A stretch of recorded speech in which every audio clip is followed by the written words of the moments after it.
कल प्रधानमंत्री जी चुनावी दौरों पर थे। मध्य प्रदेश से शुरू करें हम। 51 मिनट के भाषण में 44 बार कांग्रेस का नाम लिया।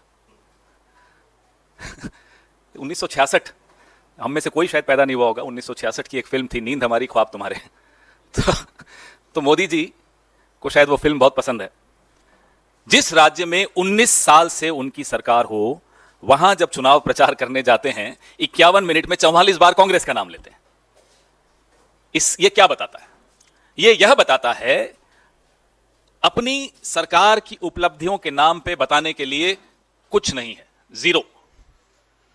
जहां आप सत्ता में हैं वहां भी आपको कांग्रेस का सहारा लेना पड़ रहा है। यह आपकी राज्य सरकार की हालत है, यह आपकी केंद्र सरकार की हालत है। इसीलिए कहते हैं नींद हमारी ख्वाब तुम्हारे।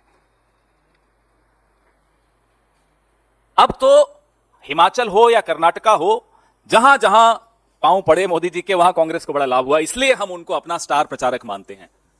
स्टार प्रचारक कहना इसलिए अच्छा नहीं लगता कि झूठ बहुत बोलते हैं। थोड़ा सच बोलना शुरू कर दे तो हमारे वो सबसे अच्छे स्टार प्रचारक होंगे नरेंद्र मोदी जी।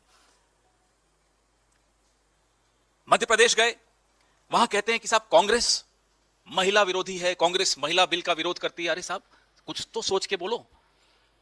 महिला बिल की शुरुआत किसके वक्त हुई थी? 1989 में जब महिला बिल स्वर्गीय श्री राजीव गांधी जब प्रधानमंत्री थे, जब संसद में आया, लोकसभा में पारित हुआ, राज्यसभा में नहीं पारित हो पाया। क्यों नहीं हो पाया? वो 7 लोग कौन थे जिन्होंने महिला बिल के विरोध में वोट दिया? मैं गिनाता हूं। Number 1 Atal Bihari Vajpayee ji, number 2 Lal Krishna Advani ji, number 3 Ram Jethmalani जी, नंबर 4 जसवंत सिंह जी। आप देखिए, अभी मैंने आपको 4 नाम गिनाए, चारों कौन सी पार्टी के? आपकी पार्टी ने उस वक्त 1989 में 1989 में जब यह बिल पास हो सकता था, तब आपकी पार्टी के नेताओं ने, आपकी पार्टी के सांसदों ने राज्यसभा में यह बिल गिराया। आ जाइए अब आप 2014 में, 10 साल हो गए होने आए हैं। आपका पूर्ण बहुमत था, आपको पूरा सहयोग विपक्ष से था इस बिल पर। क्यों नहीं लाए? 10 साल आपने गंवा दिए। और अब जब आप लाए हो, तब भी आप 2034, कोई कहता है 2039, 10 साल मिनिमम लगेंगे आपको इस बिल को कानून बनाने में। यह आपकी नियत है। और उसके बाद आपकी हिम्मत देखो कि मध्य प्रदेश में खड़े होकर आप कहते हो कि कांग्रेस इसके खिलाफ है। यह आपकी हिमाकत है, यह आपकी हिम्मत है। यह आपको कैसे आती है हमें नहीं समझ में आता। तो असलियत आपको मैं एक एक बिंदुवार कर सकता हूं, लेकिन अब इसलिए आवश्यकता नहीं है क्योंकि देश जैसे होता है ना कि सत्यवादी हरिश्चंद्र, कि अगर हरिश्चंद्र ने बोला तो सच है, उसका ठीक ऑपोजिट नरेंद्र मोदी ने बोला तो झूठ है। एक सर्टिफिकेट है, सर्टिफाइड लायर अगर कोई है तो माफ कीजिएगा, इस देश का प्रधानमंत्री। आंख बंद करके बिना गूगल रिसर्च किए आपको मालूम पड़ जाएगा कि अगर देश के प्रधानमंत्री ने बोला है तो वो झूठ है। ऐसी छवि इस देश के प्रधानमंत्री की कभी नहीं थी, किसी प्रधानमंत्री की नहीं थी, ना होनी चाहिए, ना होगी। The only prime minister who, I am sorry, has made himself a certified liar. If and when he opens his mouth, he only speaks lies. I've told you about the women's bill in Hindi. In 1989, when Mr. Rajiv Gandhi was the prime minister, the women's bill could have become a law. How did it not become a law? Because in the Rajya Sabha, it fell short of 7 votes. Who are those 7 people who voted against the women's bill? Atal Bihari Vajpayee, Lal Krishna Advani, Ram Jethmalani, Jaswant Singh. Some of the 7 4 are the BJP. And in Madhya Pradesh, he goes and says that the Congress is opposed to the women's bill. I'm just giving you one example of why. If he starts speaking a little bit of truth, he can be our best star campaigner for the Congress and for India Alliance. Madhya Pradesh में मैंने आपको जैसा बताया 19 साल से सरकार इनकी, बीच में 15 महीने हमारी सरकार थी। उस 15 महीने में कमलनाथ जी की सरकार ने क्या क्या किया? 6 लाख युवाओं को युवा स्वाभिमान योजना से जोड़ा, 20 लाख किसानों का कर्जा माफ किया और महिला सुरक्षा के लिए जब 800 करोड़ सेंटर से मांगे वो नहीं दिए गए। क्यों? क्योंकि वो जो है ना, बिना एयरलाइंस का मंत्री, बिना एयरलाइंस का एविएशन मंत्री इस इतिहास में इस देश के एक ही है। उसको खरीदना था, उसके लिए पैसे चाहिए थे। इस देश में लॉकडाउन तक को डिले किया गया क्योंकि उस बिना एयरलाइन के मंत्री को खरीदना था। यह आपकी सरकार की, यह आपकी पार्टी की, यह आपकी मानसिकता की हकीकत है। और महिला बिल पे आप बोलते हो, जब आप बचपन में शाखा शाखा खेलते थे ना, तो कांग्रेस ने देश को एक महिला प्रधानमंत्री दी थी जो पाकिस्तान से लड़कर बांग्लादेश को आजाद करा रही थी।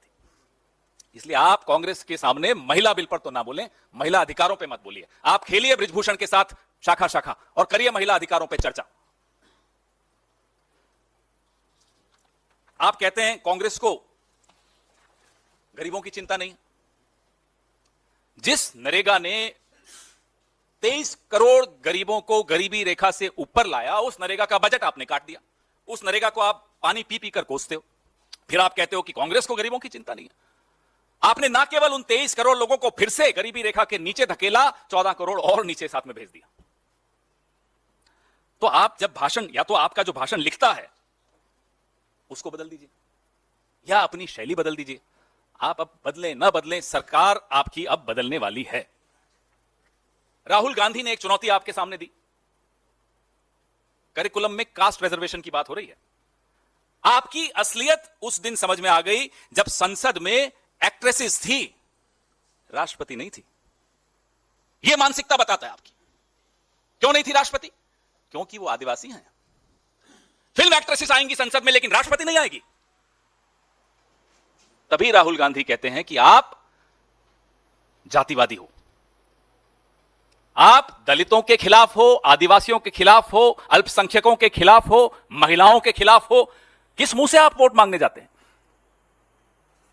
किस मुंह से आप बातें करते हैं इतनी बड़ी बड़ी? बृजभूषण को निकाल नहीं पाए, बात महिला अधिकारों की करते हैं। राजस्थान गए साहब कल। राजस्थान में अशोक गहलोत सरकार पर बरस पड़े। खुद भूल जाते हैं कि कुछ साल पहले खुद सर्टिफिकेट दे रहे थे कि कोविड में सबसे अच्छा काम किया राजस्थान सरकार ने। भूल गए, उम्र हो गई है, भूल जाते हैं। हमारे घर में भी बुजुर्ग हैं, भूल जाते हैं। कोई बात नहीं, उसमें हम ज्यादा नहीं बोलेंगे। और 2014 से पहले के भाषण तो खुद भी भूलना चाहते होंगे वो अपने। अब की बार मोदी सरकार वाले जो नारे थे, अब ये तो चाहते होंगे बोले। लोग कहते हैं ना कि मेमोरी बढ़ाने की दवाई लेनी है। साहब हमारे दवाई लेते हैं कि भूलने, कैसे भूलना शुरू करूं। डॉलर 75 पार अब की बार मोदी सरकार, बहुत हुआ महिलाओं पर वार अब की बार मोदी। अब ये तो भूलना ही पड़ेगा इन्हें। याद आ गया तो नींद कैसे आएगी? और जब नींद नहीं आएगी तो हमारे ख्वाब कैसे देखोगे? कहते हैं कल राजस्थान में कि गहलोत साहब ने कुछ काम नहीं किया 5 साल में। 5 साल में 250 कॉलेज, बता दें ये इनकी किसी सरकार ने खोले हो तो बता दें। एक उदाहरण दे दें कि साहब हमारी इस फला राज्य सरकार ने 250 कॉलेज से ज्यादा खोल दिए।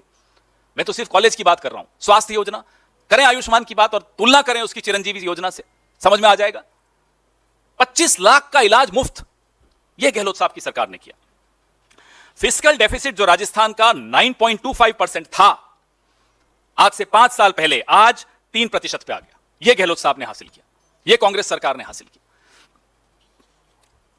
भ्रष्टाचार की बात कर रहे हैं राजस्थान में जाकर।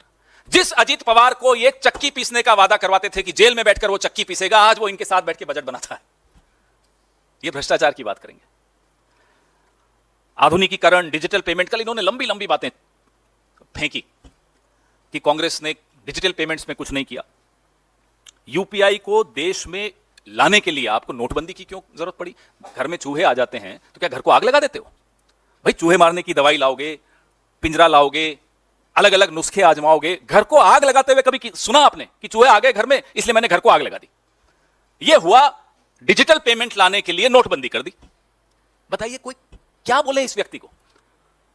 अब हमें नहीं मालूम कि पूरी शाखा ऐसे ही लोग उत्पन्न करती है या ये एक अपवाद है, हमें नहीं मालूम। हम तो कभी शाखा गए नहीं, न जाएंगे।